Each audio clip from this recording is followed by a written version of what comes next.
les nouvelles exigences pour les étudiants internationaux à partir de ce 2024. Salut à tous, j'espère que vous allez bien. C'est encore moi, Cheikh Div, le roi du Nord, votre guide pour tout ce qui touche à la vie des étudiants internationaux au Canada, ici, en Europe, c'est-à-dire en France, en Allemagne, en Afrique du Nord, Tunisie, en global, à l'étranger. Aujourd'hui, nous allons parler des nouvelles réformes, des nouvelles décisions prises par l'IRCC, l'immigration, réfugiés et citoyenneté du Canada, qui pourraient bien affecter votre vie au Canada ici, si vous prévoyez de venir étudier ici l'an prochain, ou bien à partir de cette année, ou bien à partir de l'année prochaine. Et juste vous rappeler, je ne suis pas un agent d'immigration, je suis juste un étudiant qui vous donne ses expériences, qui prend les informations sur le site de l'IRCC et venir vous dire ça ici. Donc, on va rester jusqu'à la fin pour pouvoir avoir toutes ces informations nécessaires. Et en plus de cela, je voulais vous rappeler une chose, les gars. Nous sommes assez nombreux sur TikTok et sur YouTube, on n'est que 1000 et quelques. Donc, lâchez déjà votre pouce bleu, activez votre cloche de notification et abonnez-vous, partagez à vos amis. Et si vous êtes content de la vidéo, laissez un commentaire pour me soutenir et pour donner la force à l'algorithme YouTube pour montrer mes vidéos à beaucoup de personnes, les gars. Sans plus tarder, on va rentrer dans le vif du sujet, juste après le générique. De retour, les gars, on commence par la première décision. La première décision est la réduction des résidents temporaires. Je signifie que ici, je parle que des étudiants ici. Voilà. Donc, quand je dis des résidents temporaires, je parle de ceux qui ont un permis d'études. Donc, le Canada prévoit, ils ont pris la décision déjà même de réduire la proportion. C'était à 6,5%. Mais maintenant, c'est devenu 5% de la population totale. Donc, on dit cette décision sera officiellement inscrite dans le plan des niveaux d'immigration à partir de 2025 jusqu'à 2027. Et à partir de ce 1er novembre-là, cette décision va rentrer en vigueur. Donc, c'est-à-dire tous ceux qui vont venir à partir de janvier 2025, la rentrée de janvier pour monter là. Et tous, ils sont dans le lot. Maintenant, vous vous posez la question, qu'est-ce que tout cela signifie? Ça veut dire moins de places pour venir étudier ici au Canada. Donc, si tu veux vraiment venir étudier ici, d'abord, il faut commencer ta procédure tôt et faire très vite parce que c'est devenu premier arrivé, premier servi. Voilà. C'est ça la première décision. La deuxième décision qui a été prise, c'est la modification du permis de travail post-diplôme. C'est-à-dire, quand tu finis tes études ici, il y avait des critères pour pouvoir demander ton permis post-diplôme. Ils ont changé quelques trucs dedans. Ils disent que à partir du 1er novembre 2024, seuls les diplômés des programmes des collèges publics dans les domaines en pénurie, pourront bénéficier d'un permis de travail d'une durée maximale de 3 ans. Ça veut dire quoi? Ça veut dire qu'il faudra bien choisir vos programmes d'études pour être éligible à ce permis. C'est pas n'importe quel programme que tu vas prendre pour continuer tes études parce que je me suis inscrit. C'est pas ça, hein. Tu dois faire tes recherches. Est-ce que si je m'inscris à ce programme, est-ce que si je prends des formations à ce programme, est-ce que ce programme pourrait m'aider à avoir mon permis de travail post-diplôme? Tu dois te poser cette question avant de choisir ton programme, hein. Mais ce n'est pas tout. On dit désormais là, il faudra également prouver vos compétences linguistiques pour obtenir ce permis.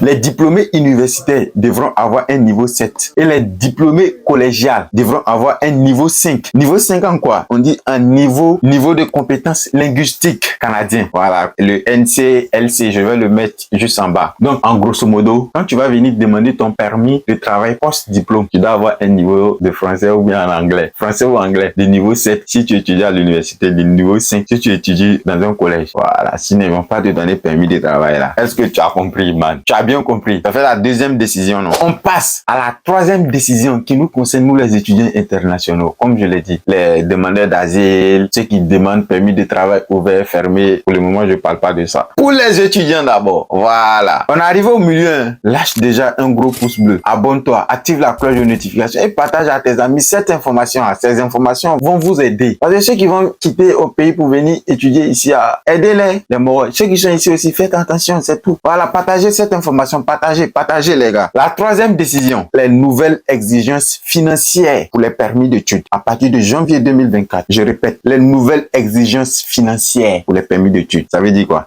Ils disent que dès le 1er janvier 2024, 1er janvier 2024 est passé, non? C'est-à-dire c'est déjà rentré en vigueur même. C'est déjà rentré en vigueur. Le Canada a également ajusté, ils ont déjà fait les exigences financières pour les demandeurs de permis d'études. Pourquoi? Selon eux, ils disent que pour mieux refléter le coût réel de la vie ici au Canada et éviter que les étudiants ne soient vulnérables à l'exploitation. En gros, si vous prévoyez de venir étudier ici au Canada, vous devez montrer que vous avez assez de fonds dans votre compte en banque pour vivre confortablement ici au Canada. Que ce soit côté logement, côté nourriture, transport et tout ce qui pourrait affecter votre vie quotidienne ici au Canada. Est-ce que vous voyez? Donc, ils ont augmenté. Il y avait une certaine somme que tu devrais prouver tout autour dans ton compte en banque que tu peux te prendre en charge ici facilement, confortablement au Canada. Ils ont augmenté ça, encore resserré. Je dis bien tout ce que je dis ici, c'est selon eux parce que je suis parti prendre les informations sur le site officiel IRCC. Ça vient pas de chèque div, je vous préviens. Voilà. On passe à la 4e décision importante pour les étudiants internationaux ici au Canada. Ça fait, c'est l'admission des étudiants à la maîtrise au doctorat et au doctorat. Pour ceux qui envisagent de faire une maîtrise ici au Canada ou bien un doctorat, attention, hein, ils ont serré encore. On dit à partir de 2025-2026, il faudra présenter une lettre d'attestation provinciale ou territoriale. Voilà. Cela s'applique aux étudiants dans ces programmes. Mais une bonne nouvelle pour eux. Tu vois, au début, j'avais dit que ils ont réduit le nombre d'étudiants permis d'études qui vont donner à 5% de la population totale. Les 5% de la population totale là, ceux qui vont demander des admissions en maîtrise et puis en doctorat auront 12% dans ça. Faut bien écouter, hein, dans 5% de la population totale là. Voilà, ceux qui demandent la maîtrise et puis le doctorat auront 12% de ce total là. C'est pas 12% de 400 et quelques mille là, 12% de 400 et quelques mille là. Voilà, faut bien écouter. Ça, c'est les 4 décisions cruciales pour nous les étudiants internationaux qui nous concernent quoi. Voilà, les demandeurs d'asile et puis les morts des permis de travail ouverts, fermés là. Moi je sais pas, hein, mais ils ont pris des décisions. Si vous voulez que je parle de ça, mettez-le en commentaire, que donne-nous des informations sur les demandes d'asile et puis ceux qui veulent avoir un permis de travail ouvert. Pas de souci. Si tu as aimé la vidéo, juste mets un gros pouce bleu puis abonne-toi. On arrive déjà à la fin. J'espère que tu as kiffé la vidéo, bien sûr, ensemble. Voilà donc, ce sont les changements à venir concernant les permis d'études et travail pour les étudiants internationaux ici au Canada. Cela peut sembler beaucoup. Dans ta tête, c'est beaucoup, mais avec une bonne préparation et une bonne mentalité, en suivant les règles, tu peux réussir à venir étudier ici au Canada et à t'en sortir facilement. Et encore une fois, travaillez vos compétences linguistiques, que ça soit en français comme en anglais, si vous voulez venir ici étudier au Canada ici. Même au Québec, la zone francophone, ils demandent l'anglais. Même si tu vas chercher du travail, ils demandent l'anglais. Moi-même, on m'a refusé un travail à cause de mon anglais que parce que c'est pas fluide. Je comprends, mais c'est pas fluide, tu vois. Donc, améliorer ce problème-là avant de venir ici. Et pour terminer, si vous avez des questions ou bien si vous avez aimé cette vidéo, je sais que vous allez aimer, n'est-ce pas les gars? J'ai fait trop d'efforts. Donc,